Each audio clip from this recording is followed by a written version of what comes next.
Welcome to our channel. Today Bible verse in Tamil.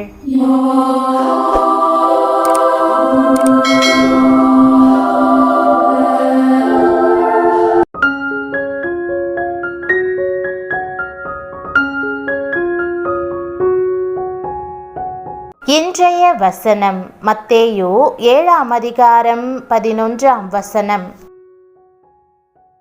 கிறிஸ்துவுக்குள் பிரியமானவர்களே, நம்முடைய ஆண்டவரும் இரட்சகருமான இயேசு கிறிஸ்துவின் வல்லமையுள்ள நாமத்தில் உங்களை வாழ்த்துகிறேன்.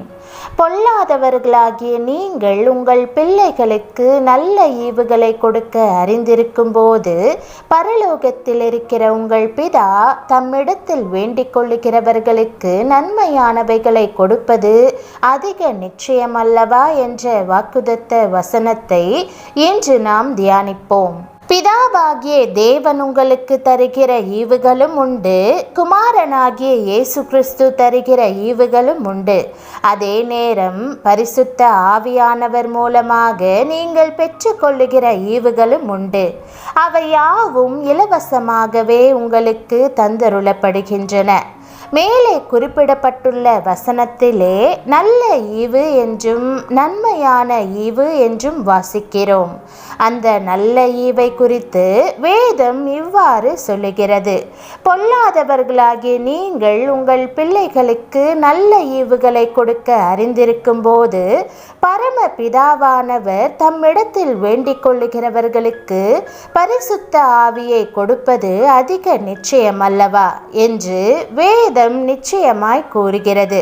ஆம், பரிசுத்த ஆவியானவர் உங்களுக்கு பெரிய ஈவாக தந்தருளப்படுகிறார். அவர் கிறிஸ்துவின் ஸ்தானத்திலே இருந்து உங்களை தேற்றுகிற தேற்றரவாளனாய் இருக்கிறார். அவர் உங்களை ஆறுதல் படுத்துகிறவர், தேற்றுகிறவர், உற்சாகப்படுத்துகிறவர், உணர்த்துபவர் மற்றும் போதிப்பவர். எல்லாவற்றிற்கும் மேலாக அவர் நம்மை கர்த்தரோடு இணைக்கிறவர் மட்டுமல்ல, சகல சத்தியத்திற்குள்ளும் அன்போடு உங்களை வழிநடத்தி செல்லுகிறவர்.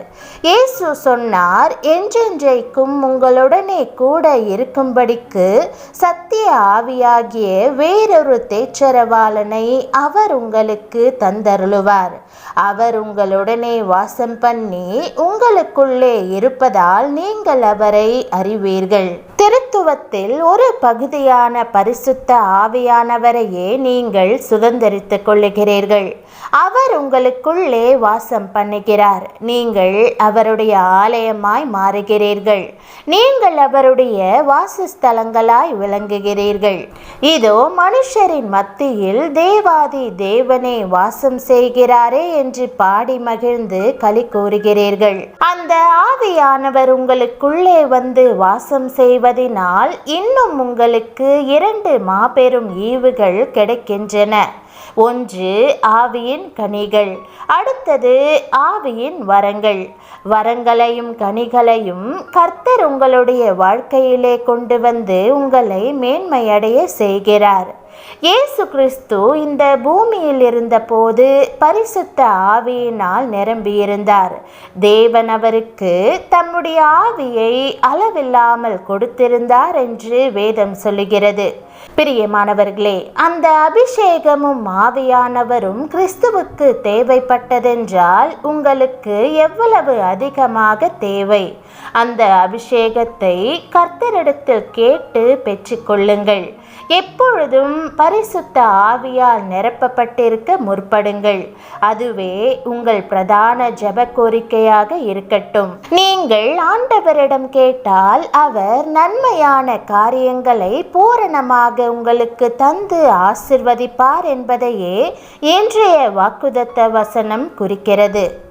ஆகவே மகத்துவமானவை கிடைக்கும் என்று அவரையே நம்பியிருங்கள். தேவன் அருளிய சொல்லி முடியாத ஈவுக்காக அவருக்கு ஸ்தோத்திரம் என்று வேதம் கூறுகிறது போல ஆண்டவர் இயேசு தாமே பூரணமான ஈவாக விளங்குகிறார். இன்றைக்கு நீங்கள் அவரை ஓர் ஈவாக பெற்றுக்கொள்ளலாம். அவர் உங்கள் வாழ்க்கைக்குள் பிரவேசிப்பார். உங்கள் நீதியினால் அல்ல, தமது நீதியின் காரணமாகவே அவர் உங்கள் வாழ்க்கைக்குள் வருகிறார் என்பதை உணர்ந்து கொள்வது முக்கியமாகும்.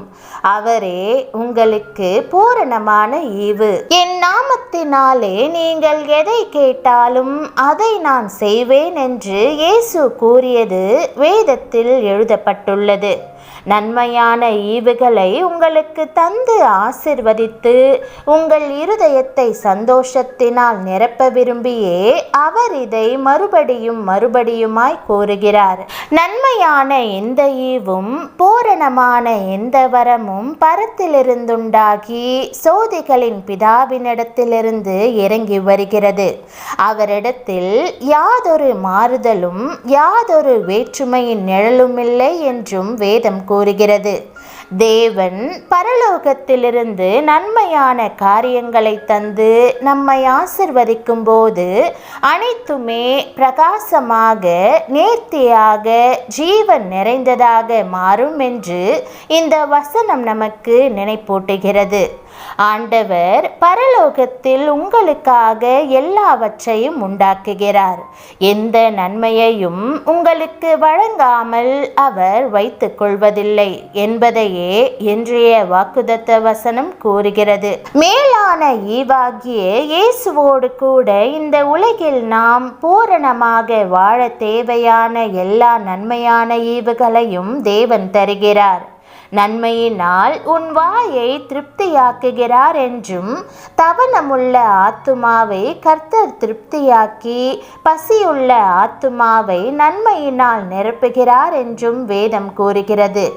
தேவன் அவர்கள் வீடுகளை நன்மையால் நிரப்பியிருந்தாலும் என்றும் வேதத்தில் வாசிக்கிறோம். பிரியமானவர்களே, சகல நன்மையான ஈவுகளும் ஆண்டவரிடம் இருக்கின்றன.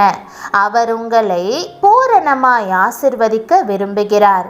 நன்மையான ஈவுகளை அவர் உங்களுக்கு தந்தருளுவார் என்று விசுவாசியுங்கள். ஜெபம். அன்பின் ஆண்டவரே, நீர் நல்ல ஈவுகளை எனக்கு கொடுக்கிறவர். சொல்லி முடியாத ஈவாகிய உம்முடைய குமாரனாகிய இயேசுவை கொடுத்ததற்காக உமக்கு நன்றி செலுத்துகிறேன். உமது வாக்குறுதியின்படி எனக்கு சமாதானத்தையும் நீதியையும் பரிசுத்த ஆவியின் மகிழ்ச்சியையும் தந்து ஆசிர்வதியும். கர்த்தரே, உமக்கு நன்றி. உமது ஐஸ்வர்யத்தின்படி என் தேவைகள் அனைத்தையும் மகிமையிலே நிறைவாக்கும். பரிபூரண வாழ்க்கை நடத்தவும் நீர் அருளிச் செய்துள்ள எல்லா நன்மைகளையும் அனுபவிக்க உதவும். சகல நன்மைகளும் உம்மிடம் உள்ளன. நீர் வாக்கு பண்ணியுள்ள எல்லா நன்மையான ஈவுகளையும் தந்து என்னை ஆசிர்வதித்து என் இருதயத்தை சந்தோஷத்தினால் நிரப்ப வேண்டும் என்று ஜெபிக்கிறேன். பரிசுத்த ஆவியினால் என் ஆத்துமாவை திருப்தியாக்கி என் நாட்களை, வருஷங்களை, ஆயுசை, வீட்டை உம்முடைய நன்மையினால் ஆசிர்வதிக்க வேண்டும் என்று கேட்கிறேன். உம்முடைய அநாதியான அன்புக்காகவும் கிருபைக்காகவும் உம்மை ஸ்தோத்தரிக்கிறேன். இயேசுவின் நாமத்தில் ஜெபிக்கிறேன் நல்ல பிதாவே, ஆமென். தேவனுடைய நாமம் மகிமைப்படுவதாக. ஆமென்.